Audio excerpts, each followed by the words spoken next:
Right? Yes. What can I get? French toast, egg scrambled hard, cheese, sausage links, and a small milk. French toast. You said scrambled hard with cheese? Yes. And what kind of meat? Sausage. And a milk. Small milk. Okay.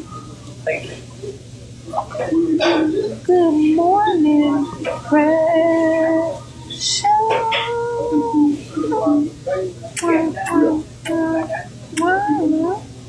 How you doing, baby? Happy Thursday.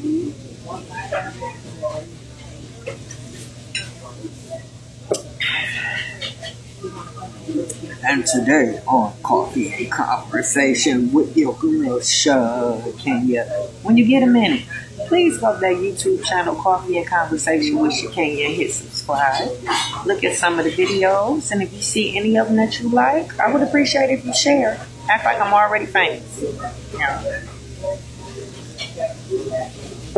It's harmless. It's not going to hurt anything. I'm quite sure you share it worse, right? Yep, I'm typically on my best behavior. Yep, might not be appealing to you all the time. Like, I look like this most of the time, depending on what I'm about to do, right? It's going to be times you're going to catch me, I'm going to be dialed up. It's going to be times you're going to catch me that I'm in the office. So, if you go to the YouTube channel or if you go to my Facebook, Coffee Conversation, you'll see all of them. And you'll be able to share the ones that you want. You might want to share the one where I'm in the office and I got my degree on the wall and I got all my certificates on the wall, my certifications, and I'm dressed up. That might make you feel better. You know what I'm saying? Because you're sharing me and I'm probably looking presentable to you, and that's what matters. It wasn't a message. It was that I looked the part, right? And I'm okay with that. I can fit any bill. So share that, right? But if it's a video where I'm looking regular or got my paint clothes on because I'm about to go paint, do some drywall, and the message catch you, share that video. Yeah, I'm just trying to reach as many people as I can, right? I want to be famous, but I want to be famous for the right reason, right? I don't want to go viral because I was shaking my ass or nothing like that. You know what I'm saying? I don't want to do that. I want to go viral because I said something and it resonated with somebody and they shared it, and hey, people heard it and they shared it, right? I had a dream last night that everybody that I knew had come in contact with shared my videos.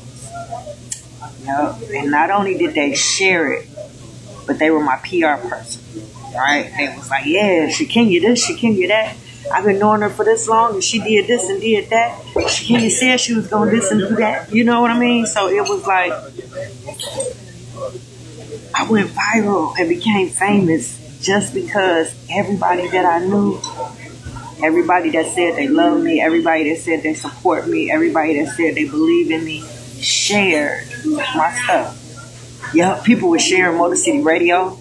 Oh, yeah, they were going down the content of the shows. They seen somebody that they knew. They shared that show. They shared another show because it touched on something that they liked. And next thing you know, I'm on satellite. Yeah, in my dream. Yeah, Motor City Radio was on satellite. People was in their car listening to Motor City Radio, right? They were sharing Coffee and Conversation. Yeah, so now I'm doing a TED Talk on parenting. Right. Yes, I saw myself on stage doing a TED Talk on parenting because everybody was sharing Coffee and Conversation, right? Fix it, Jesus, fix it. Okay. People was referring my youth program. Yep, all the social workers that I know, all the teachers that I know, everybody that's in the school, yeah, they were sharing attitude adjustment. So I'm getting calls. I don't hire a staff. This is all in my dream last night. I know, I was...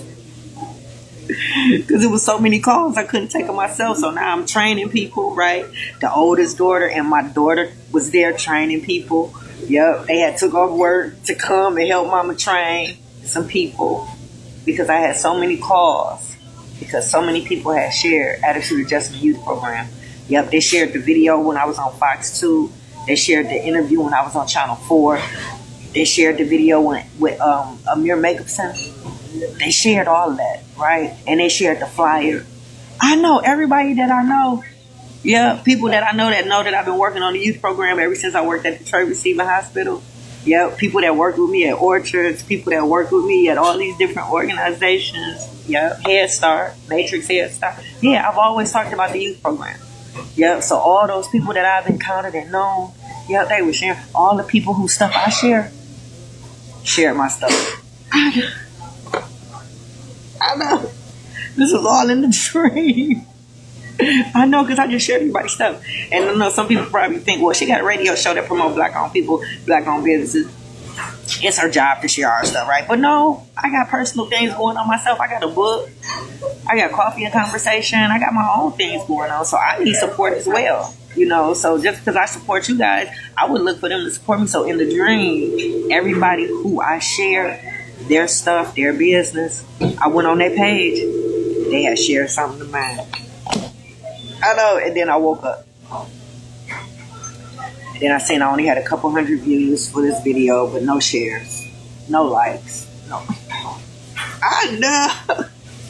Get a copy of my book, This Works of Family Knot. You can get it from lulupublishing.com. You can get it from Amazon, and you can get it from Urban City Publishing. Before we get back into raising our daughters, right, and the manipulation tips that Dad could have possibly been using to get that baby out of my life, we're going to go over the manipulation tips from your final, and then we're going to wrap the final up, and we're going to move on, right? Because there are more manipulation tips. I know. Because the final covered 28. We still got a few more to go, right? So, I know. Can you imagine? So just think of that 28 reasons or 28 ways to abuse a child. So just imagine. Every weekend when I dropped her off, all these 28 things, whether you think they were harmless or not, all these things were being done every time I dropped her off over her dad's house. For her to be out my life, disconnect from me and her, a whole family, a whole village. Wasn't just me, it's the whole village that comes with me. Yeah. So I decided today, since we've been talking about them and talking about how bad they are, that we not really go into what if land, because we haven't been there in a while, but we're going to what if land. You know, what if you guys were not using these tips, right? So I'm just going to go over, right? Because I'm trying to drill it in your head how serious it is, right?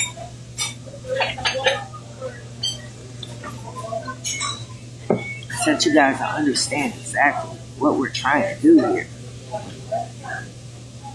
I know. Let me get back on Facebook, y'all. My bad. Is the boycott open? Are we still boycotting? Just asking. Damn, because ain't nobody gave me send no email out. I don't know what's going on. How many of you actually boycotted and been boycotting the Asian salon stuff? Because I see you in there. I walk past, I see I ain't judge you or nothing. Because I'm going to be honest with you. I miss mine. I went to that window the other day and waved. We waved at each other through the window. Because I look more like them. Yeah, I'm going to find me a sister to do my nails, but shit, I look like them. Same color. Eyes slanted. Yeah, so I want to go back. They treat me like I'm famous. The nail salon I go to. Yo, I don't have to beg for support. I don't have to beg for them to show me if they act like I'm famous because they seen me on TV. Yeah, they seen one of the interviews. One day I was in there getting my nails done. They were like, "Are you?" Oh God, famous. So they treat me like I'm famous. So yeah, I want to go back so bad. So y'all let me know. Send me an email when the boycott is over so I can go get my nails. I'm a fan sister too, but just, they be in and out. I don't know. I don't know. I don't know. So let's see. Number 1.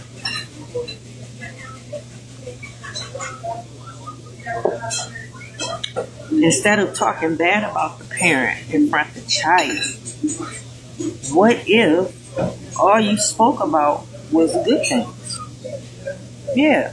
Whenever you talk to that baby about their mama or their daddy, you ain't got nothing but positive things to say.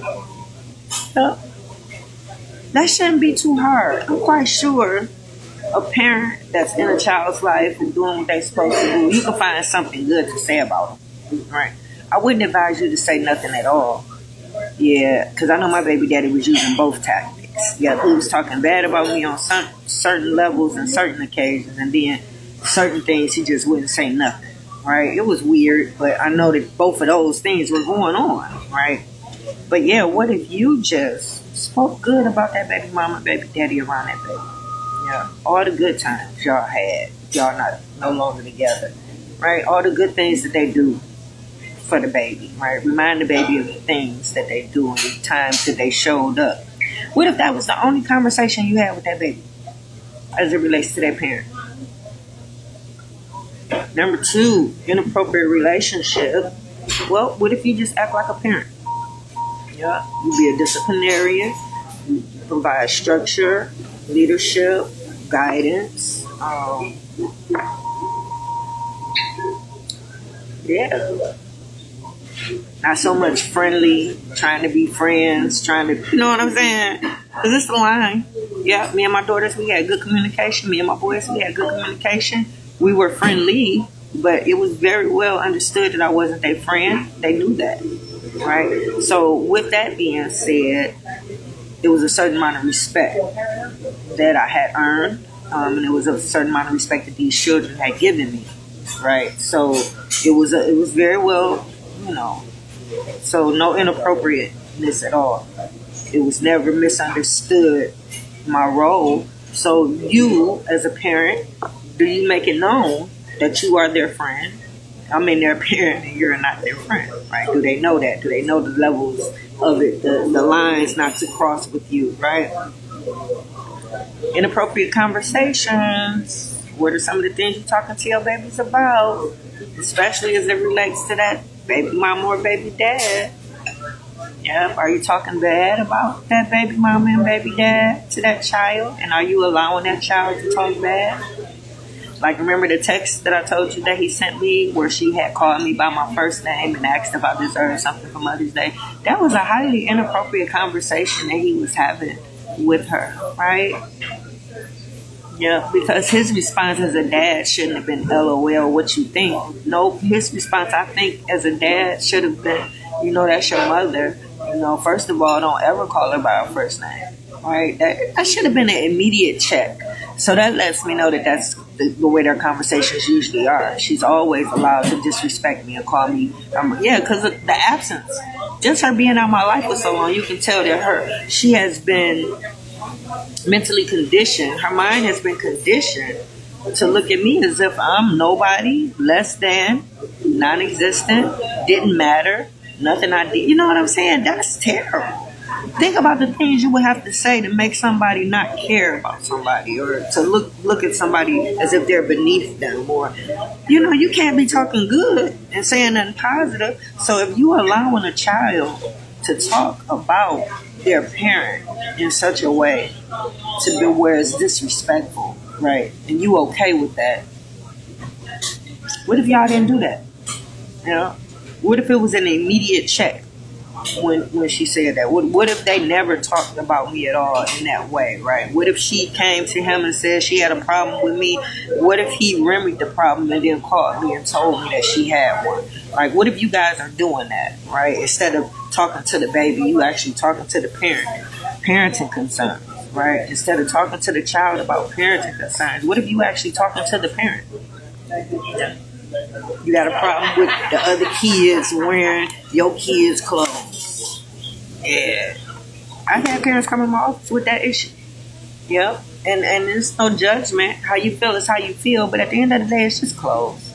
All right? Like in my situation, my children did wear each other's clothes. Yeah. But they both had nice clothes. Everybody had nice things. All right? So if you ask permission and they say, yeah, you take it, you take care of it, and you return it. Right? So it shouldn't have been an issue. It shouldn't have been a parent making a big deal out of it, right? But I do know parents that do that. Yeah, they make a big deal out of it. Yeah, and they won't say anything to the parent. They'll say it to the child. Yeah. So if the child gets in the car, or if they pull up and they see the child, as soon as the child gets in the car, why they got your clothes on? They wear something else to yours. I ain't buying you. Shut up. What I tell you about letting them wear your stuff? Now, them that you are referring to are the siblings of this child, people that they growing up with, people that. So one of the manipulation tips is making a difference in the kids. This is a good opportunity that they use to do that, right? Yeah, as if those kids are dirty and don't let them wear your stuff. Them is siblings. These are children that they've grown up with, grown to love, especially in my case, right? Because that could have been used. I wouldn't put it past that not to be mad or see my other daughter in something that the baby had, or I don't know. Because this point, I don't know. I don't know what was said to cause a child not to love me or respect me and choose to be out my life voluntarily.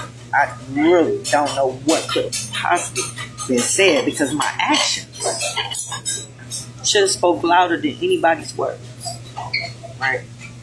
So, any parents and concerns, what if you actually told the parent how you felt?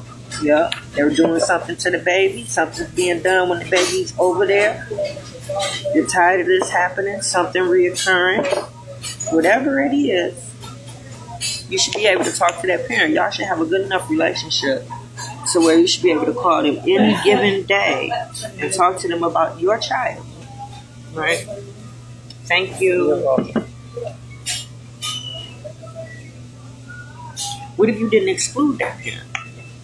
Yeah, every time you gave something for the baby, every time you got a letter from the school about an event that's coming up, what if you called them immediately?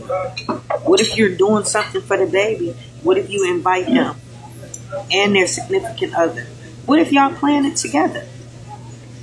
Everything you do for that baby, you call that other parent, you let them know what's going on, you give them all the information that they need, you give them the opportunity to be a part.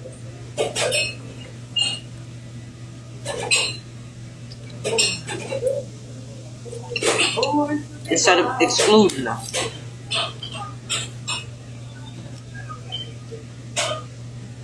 What if you answer every phone call? Every phone call and every text message from your baby mama and your baby daddy as it relates to that baby. You don't ignore it.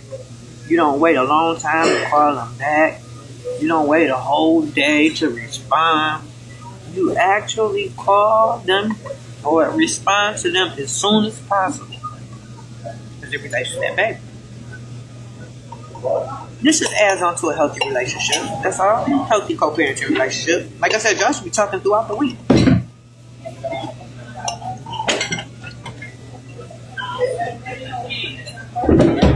Keeping them in the dark.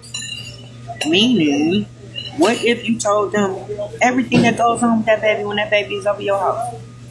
Yeah, when the baby comes to visit for their visit, you talk to the parent.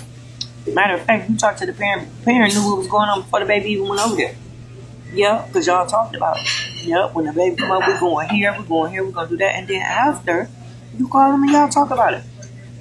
Mm-hmm. Talk about everything that went on, the good, the bad, how much fun y'all have. Mm-hmm. Because y'all friends. Y'all have a common interest, raising that baby. Y'all want the best for that baby, right? And I've already told you, every child that comes through my program wish their mom and dad were still together. So, since y'all not gonna be together, the least y'all can do is be friends. So if you beefed out with your baby mama and your baby daddy, just know that your baby is torn as a result of it. You make them feel like they have to choose, and you make them feel like they have to pick sides. A child shouldn't have to choose between the mom and the dad, especially if both of y'all want to be in their life and both of y'all doing what y'all supposed to do. A child my daughter should never have been forced to choose if she want a mom or a dad. Because it's going to be sometimes she going to need dad around. It's going to be sometimes she going to need her mom, right? So he left an absence there, missing piece, missing space there. So everything I was supposed to give her and teach her, and he robbed her. He took it away. So it's just a space there. I'm not telling what she filling that space up with. You can be seeking attention from the wrong men. It can be drugs, alcohol. It can be disorders. Because the space got to be filled up, right? You got to fill it up with something, right? And I'm going to be honest with you. It's hard to fill my space. Yeah, I took up a lot of space. Because I did a lot of stuff. I'm big. Yeah, I'm real big, right? That's a lot of space. That's a lot to miss. It's a lot to suppress. Because I'm big. You can't tell me nothing different, right? What if you didn't make a child feel like they gotta choose? The next one is downplaying the relationship with the siblings. I gave you an example. Child wearing your child's clothes. And they talk to you as if they're just strangers in the street wearing your stuff. Not that they're in the same household. Not that your child ain't gonna get their clothes back. Not that they're not gonna take care of it. Why? Because you know who their mama is. So if that was something that he used, I don't know why. But yes, I do, because he couldn't find nothing else, right? But that would be something that you could use to downplay the relationship. Also calling the siblings their half. I hate that. I hate when people say that. That's your half, brother. That's your half. Your sister. Your brother.